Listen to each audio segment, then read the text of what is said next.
So what do I mean by that? We have, you know what? I'm actually not even going to start there as underlying energy because it's kind of, I'm being drawn to this Five of Cups. Look at the Five of Cups. This is regret. This is loss. This is missed opportunities. This is the past energy, the foundation. Last week, last month, last year, this could be the culmination of everything that you've ever lost. But it's looking at what's not there, looking at what's been lost. I don't have the support. Why did I miss out on this? You know, it's something that's gone. And we can't help but notice what's been missing. Even though there's some stuff left, you know, then not all is lost, this card says. But it's hard to appreciate what's there when we're looking at what's missing. So this is a card of loss and it's sometimes grief, but it's regret. It's gone. And that's the past. That's the foundation of this. And I'm kind of going back because I'm reading it like a very kind of weird energy here. But that's how it is. It's coming. The Five of Cups is, it's important to say that first, the emotional aspects. Because that's the last time you were truly in your feels. And it might be that you're remembering, well, the last time I got really emotional, I felt loss and it was painful and I didn't like that. Some of you might have gotten stuck here for a while. Just looking at, well, this is missing and that's missing and all of that. Now, at the heart of your reading, we have the Ten of Swords. We have the Ten of Swords. And this is where we're left in the dirt with 10 swords in our back. Betrayal, deception. We might have done this to someone where we think we've messed up so bad.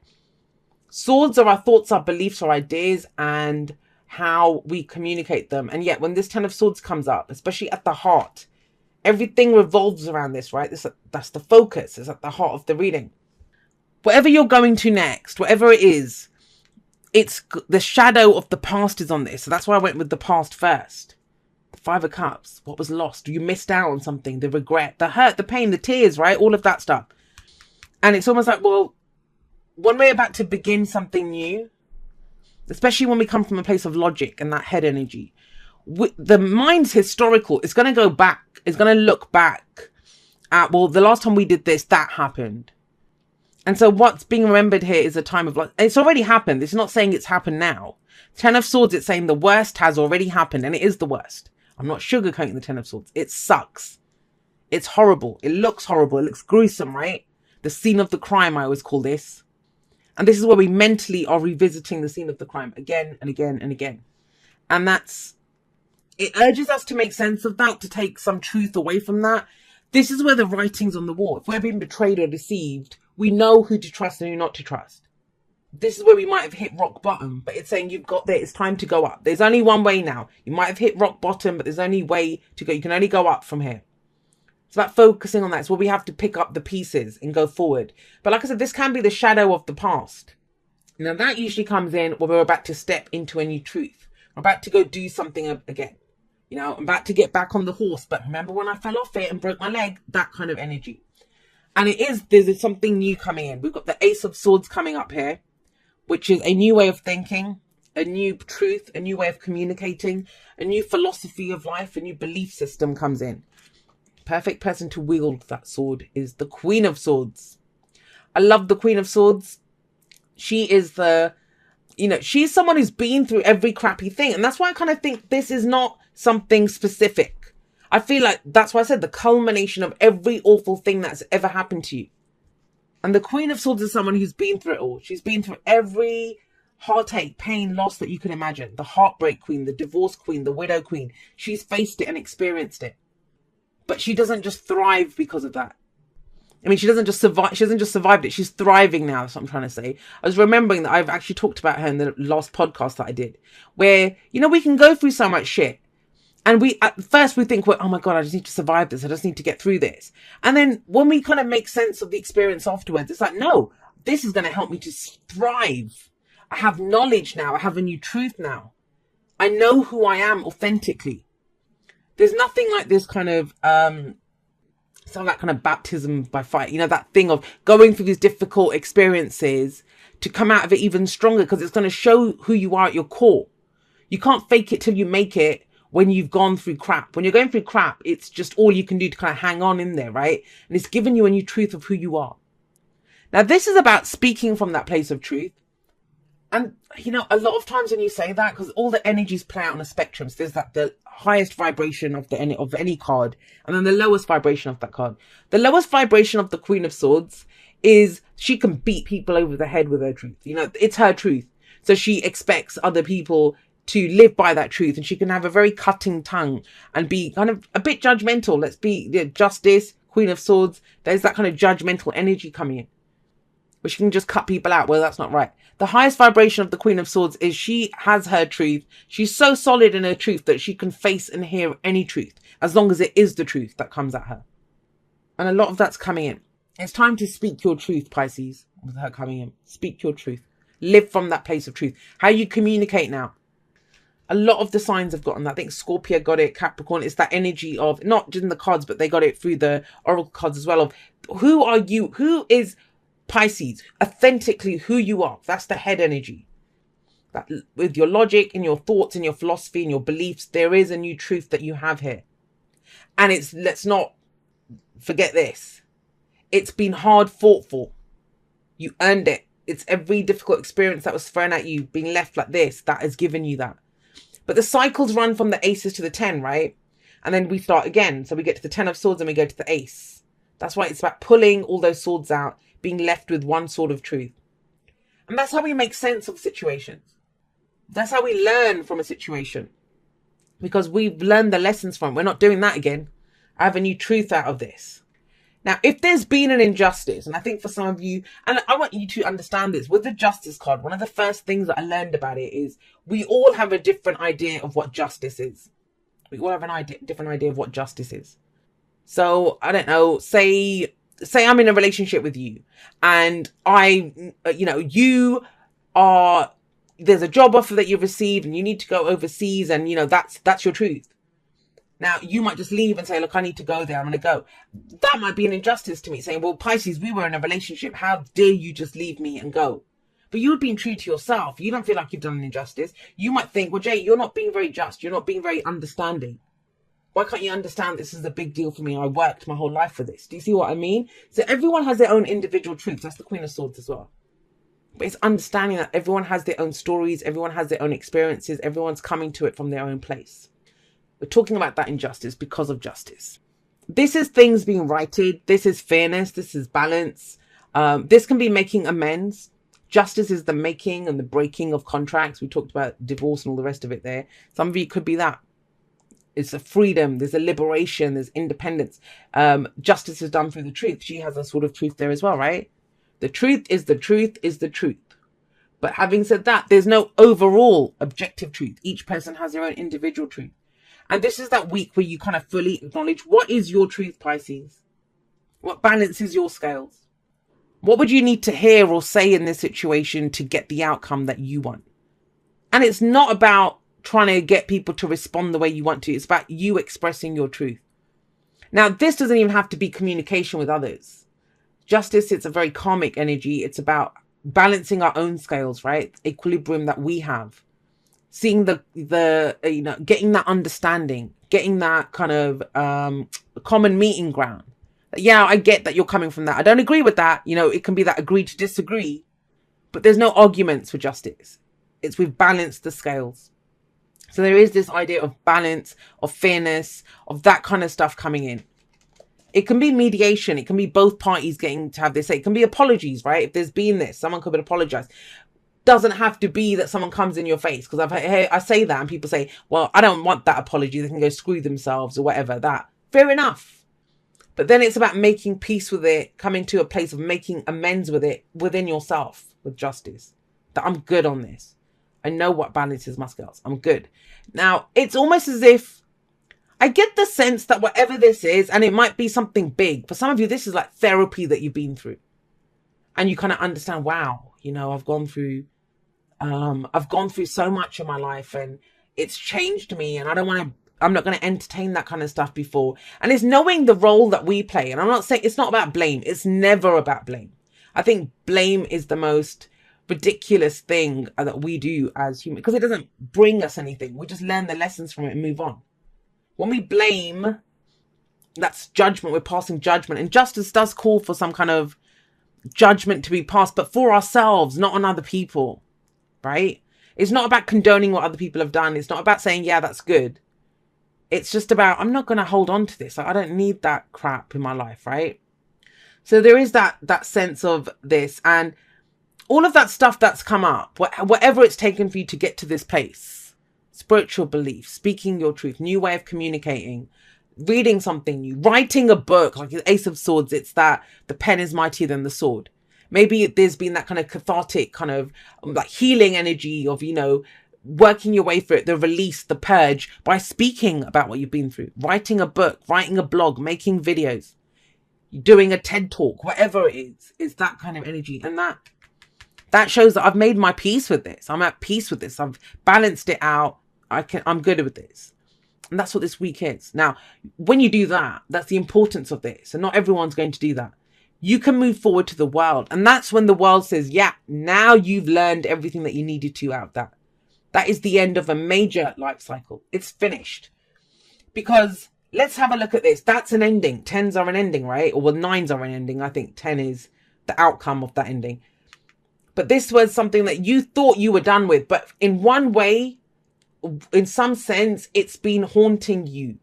Some of you, this has been haunting you your whole life. For others of you, it's just been like last 6 months, year, whatever. Last week, last month, last year, it doesn't matter. But it feels kind of big for the majority of you. When we get these 2 major arcana cards, it is big because it's going to change your direction that you're going in. And so the world is saying now you've learned, you've taken everything that you needed to out of that. That's why you were stuck there. That's why the shadow of this was hanging over you. Because you hadn't processed some part of it. You hadn't made your peace with some part of it or made amends with it, understood some part of it. And that's where we can, it's a victory card. The world is victory. She's sat, look at her, she's sat on top of the world.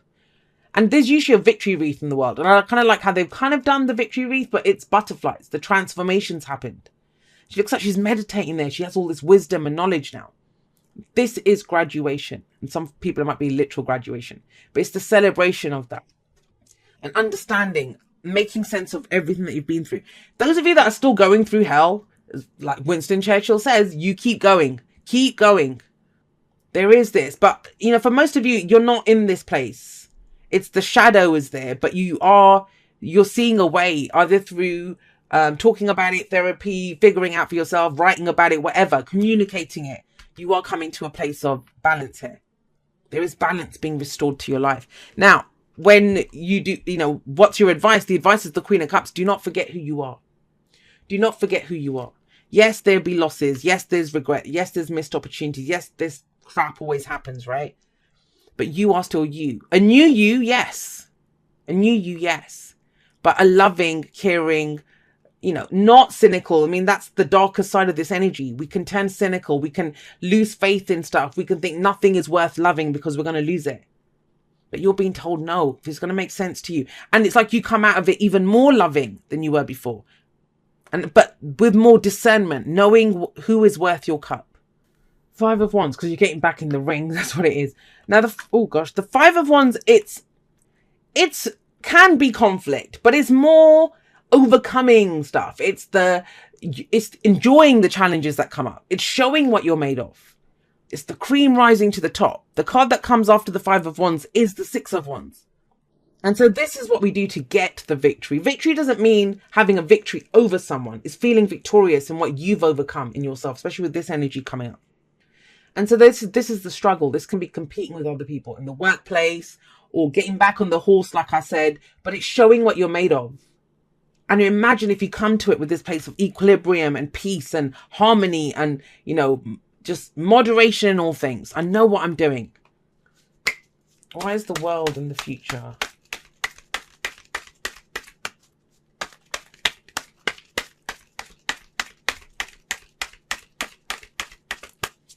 Hangman, that's Neptune, that's I believe, right? And I want you to think about that. Everything that you've been through, this is like a deeper, profound understanding. And I'm going to say this, like, I'm not going to take it to the most negative place, because the most negative part of this energy is, and you wouldn't be watching tarot videos. Like, the majority of people who come to this, they're on a spiritual journey, especially people that watch me. They're on a spiritual journey. They're trying to be what they can. This is that, you know, they have a deeper, more profound spiritual belief in where they are. And because the most negative aspect of this energy is where we get stories of how shit everything is, I'm never going to trust anyone. You know, it's just about competition. I'm just going to fight with everyone. But I'm not getting that here. Not if we take it to the higher spiritual energy. And we all have access to that. We have access to peace and harmony. We have access to balance, right? Balancing our scales, of feeling victorious, taking from this. And this, when the Hanged Man shows up, this shows that, you know, you've been in limbo. Let's face it. Very patience with the Temperance card. You're trying to figure out what you're experiencing. You're taking stock of where you are after this has happened. The Hanged Man, your world's been flipped upside down, the world. But that's a great thing here. Whatever you've been through, it's enhanced your understanding of the world, not limited it. The darker side of this is that it will limit how much you do and what you want to do. But the most enhanced side of this, the greater energy of this is, no, the world is my oyster. I identify with different things now. I have a new belief system. My philosophy of life has changed. 2 cards that talk about change in perspective, massive change in your perspective here. And it actually allows you to, you know, that's why the Queen of Cups coming up as advice. 6 of Cups. Make your peace with your past. That's what this week feels like. It's very much the whole of the message. 6 of Cups. And that's the younger us. That's before the loss of innocence, the childhood self, or the dream that we had before this crap hit all this shit hit the fan, right? This is our younger self. They're the same person. So she's gone back to her younger self, and her younger self has a gift for us. You know, it's like, remember what we dreamed of. Remember what we wanted. This is nostalgia. This is rose-tinted glasses. There's a deep, and for some of you Pisces, the ones that, you know, are resonating with this and using this energy at its highest vibration, there is a kind of deep, powerful epiphany, understanding of, you know, that could rock you to your foundations. Not exactly the tower, because you've been working through this for a while, but just that sense of, wow, I'm so bad. Like, I get it. I understand it. I understand all the knocks I've taken. I understand what it's made me, who it's made me, and appreciating every single version of yourself that you've been. The focus is so much on you, what you understand, the meaning that you've given to it, your own truth now, your own philosophy. And out of that comes, look at this emotional stuff. You're no longer looking at what was lost, because you make your peace with it and go forward to pursue the dreams and knowing, hey, you know, it doesn't matter if my happy times are in the past. If I lost those, I can go create new ones. I can have even more happy memories coming up in the future. Be in the present and dream of the future. When we dream, everything is possible. So you're shifting gears as well. That's where you're going now. There's been this understanding, analysis, working out what's going on. There's something that shifted now. Now it's about, okay, well, I did that, understood it. Now what new dreams are coming in? And they're going to be born off your new belief system. Things that you wanted before, you don't identify with those anymore. You're done with that. They taught you everything that you needed. The new people that you're going for, is it new work that you want to do? Do you love something different now? Do you want to live somewhere else? Do you want to go exploring? Like, it's all of those things. But the point of power is the present. And when we are balanced on the inside, then we can take that kind of action on the outside to go for what we want, right? Higher power. It's deep. It's spiritual. Very much got that with the Hanged Man. Have a look here. Do you see her, the third eye? It's the key as well. There's light emanating from it. And it's almost like those kind of downloads that you get, or those epiphanies that you get, like an understanding. For some of you, this is a washing away of, I don't know how many years of whatever that shit is. It's just, some of you might say it just doesn't matter. I don't know why we're so caught up in it. For others of you, it's like, it matters, but I went through it. I acknowledge everything that I've been through, but I also acknowledge who I am today and what my truth is today and how I go forward with that now. The action that I take based on this. You are connected to a higher power. You are connected to a higher power. This is very much a higher understanding of your situation. Dearest you, we bet you must be so exhausted some days, giving as much as you do, sharing your energy so beautifully in service to the highest good. There is that, see? Keeps coming through. Sorry, let me say that again. Giving as much as you do, sharing your energy so beautifully in service to the highest good, can leave you feeling depleted like an empty well. If it feels as if there's no more water for you, the good news is we have a plan. Today, go take a relaxing bath, book a massage, read a novel, buy yourself flowers, or plant some in your garden. Make time for self-care, not more work on yourself. By tending to yourself now, you are reminded to do so more often. And be sure to use a word that might have caused you anxiety in the past, but is essential for your well-being now. No. Say it with us. No, thank you. No, I can't. You do not have to explain. Just say no, gently but firmly. Then go for a soak. Life will wait for you to bring yourself back to center, replenished and ready for more adventure. We love you so very much. And it's that, you know, think about that self-care, taking care of your own needs and saying no. It's an understanding of what you want. And that's actually honest. And, you know, there's a lot of people that, and I talk about this in the outro, so be sure to listen to the outro. But there's one thing that I said, you know, sacrificing yourself for other people, it does not make you a good person. And a lot of people think that it makes you a good person. All that you get are resentments and hurts. And, you know, I always put myself out there for everyone. No one ever does anything for me. What all you do is you become a neglectful parent to your own inner child, right? That's what it is when you start sacrificing yourself. So this is about standing in your truth, taking whatever time you need, and then always saying that. If you can't do it, then it's like, no, I can't do that. If you can't do it, you can't do it. And maybe that's your challenge, but you're ripe and ready for this. Whatever action you're going to take next, you're ready for it. Very much so with that 5 of Wands coming up and with Justice and the Temperance card. There is this kind of balanced energy, just peace. A level of peace that was not available to you before. And it's almost like, well, your heart beams, your love beams even brighter for that now. But only when you can make peace for all this shit that happened in the past.